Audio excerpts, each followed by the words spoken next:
पिया क्या बात है। उसी समय पिया असलम साहब के सामने संबल से कहती है, मैं तुमसे मोहब्बत करती हूँ।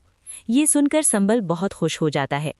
असलम साहब संबल और पिया को वापस घर ले आते हैं और जकिया को खुशखबरी सुनाते हैं कि दाऊद जेल जाएगा। जकिया पिया से कहती है कि अब हम तुम्हारी और संबल की शादी फिक्स कर रहे हैं, क्योंकि हमें पता चल गया कि तुम संबल से मोहब्बत करती हो। ये सुनकर संबल और पिया बहुत खुश हो जाते हैं। संबल तुरंत अपने घर चला जाता है, लेकिन जब अलिया को संबल और पिया की शादी का पता चलता है तो अलिया संबल के पास आता है और कहता है, कैमरे की वीडियो जो वकील वाहिद को अनजान जगह से मिली थी वो मैंने भेजी थी।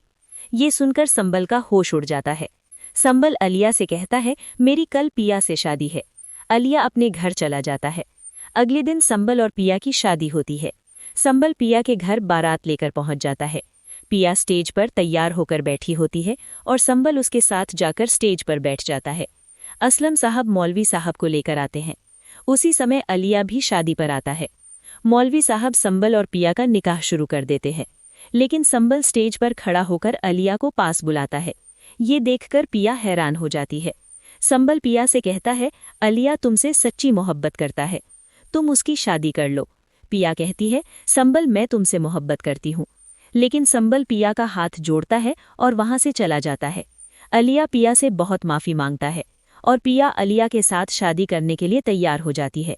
मौलवी साहब पिया और अलिया का निकाह करवा देते हैं। अलिया पिया को हनीमून पर कश्मीर ले जाता है। शहरियार सस्सी को तलाक दे देता है।